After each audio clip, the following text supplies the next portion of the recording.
Okay, so here we are. Good afternoon, Vladimir, students and guests. I'd like to talk to you today about certain aspects of the English legal system as they affect commercial law and indeed business law. My talk will cover the following areas. First, judicial interpretation, common law versus legislation. Second, the doctrine of precedent and how it is applied by the courts. Third, some contrasts between common law and continental systems, pertaining particularly to procedure before the courts and the judiciary. Finally, the interplay between common law and equity and how this applies to commercial practice. But first, I would like to deal with a question which frequently occurs in this context regarding international commercial jurisdiction. Namely, where exactly does English law apply? To answer, we need a short geopolitical tour of these islands in order to distinguish between Britain, Great Britain, Northern Ireland, and the Republic of Ireland, and indeed the United Kingdom. Britain consists of all the countries on this island, namely England, Wales, and Scotland, while the UK is Britain plus Northern Ireland. Britain and Great Britain are the same thing. The Republic of Ireland is a sovereign, independent state. From an international jurisdictional perspective, it is important to keep in mind that there is no such thing as United Kingdom law. English law applies only to England and Wales, which is regarded as a single jurisdiction from an international jurisdictional perspective. Scotland is a different jurisdiction for the same purposes as is Northern Ireland.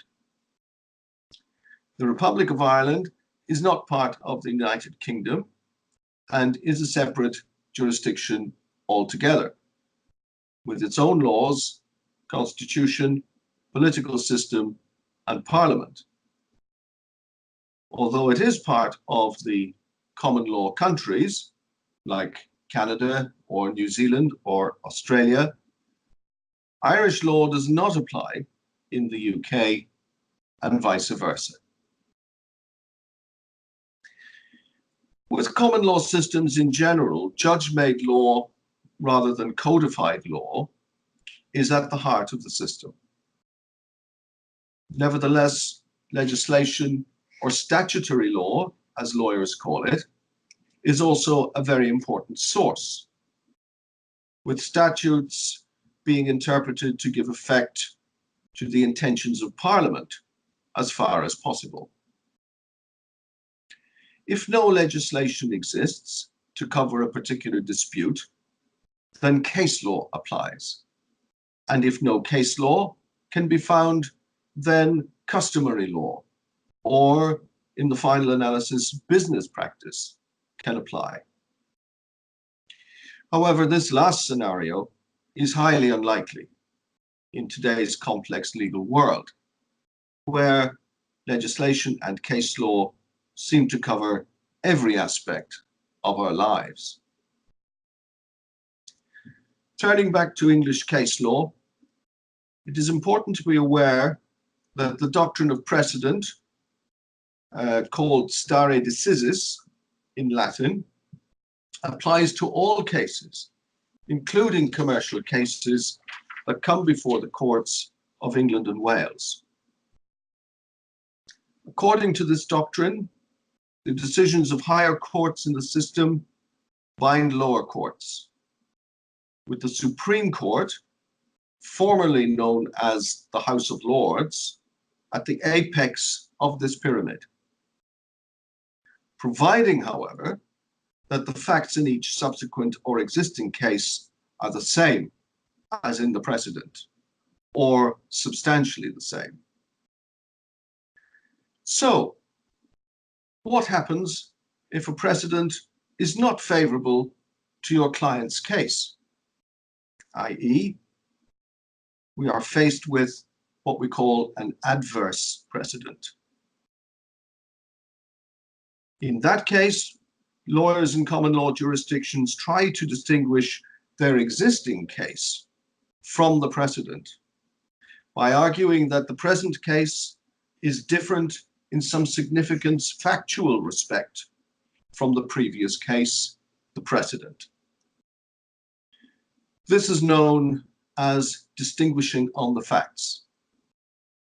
It is also possible to distinguish on the law by effectively arguing that the precedent itself is legally incorrect.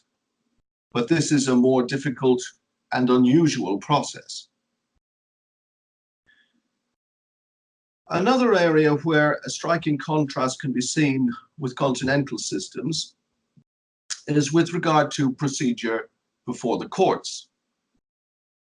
English, and indeed all common law system procedure, is adversarial rather than inquisitorial, which means that each trial is like a contest or battle between the parties to the litigation. And it is the parties who bear the burden of presenting evidence to the court or to the judge, who decides on the evidence presented only and who does not inquire into factual matters. Unlike continental systems, where judges have a more inquisitorial role and can, for example, question witnesses or seek better evidence.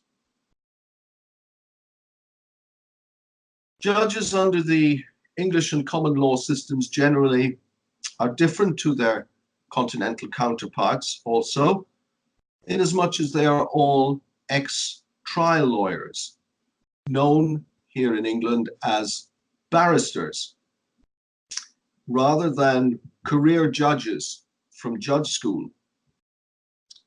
And they are appointed by an independent judicial body headed in England and Wales by the Lord Chancellor.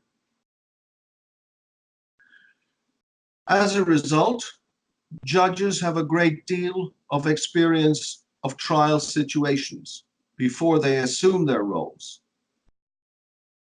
Also, they must be free of political influence and prepared to resist it in controversial or politically sensitive cases.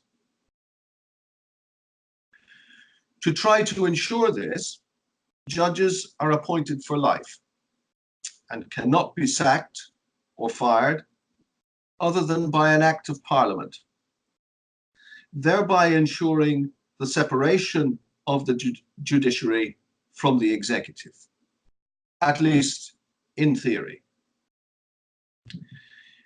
This separation is key to any properly functioning democracy and requires constant vigilance. Another puzzling feature of the English legal system for continental lawyers is the distinction between common law, i.e., judge-made law, and equity. I do not intend to go into all the complexities involved in this distinction at this stage, but to touch for now on some of the main features of it. Equity, in essence, is a system of fairness in the law, which seeks to reduce the potential harshness of the common law in certain situations. It is therefore a shield to protect litigants in certain defined situations. Which defined situations, you may ask? Situations defined in previous similar cases is the answer. I must stress, it is not simply what a judge thinks is just or fair in the situation. It is also not a sword to attack others or the basis for a lawsuit known as a cause of action. In contrast to the common law, which operates in a rather mechanical way under the doctrine of precedent and according to strict rules, so, for example, situation X always gives result Y, equity is open-textured and operates according to principles, which include the following.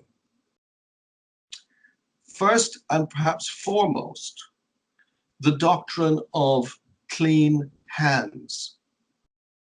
What this means is that if a party seeks to invoke equity as a shield or to look for an equitable remedy, then they must be without blame in the situation, i.e., the innocent party in every sense of the term.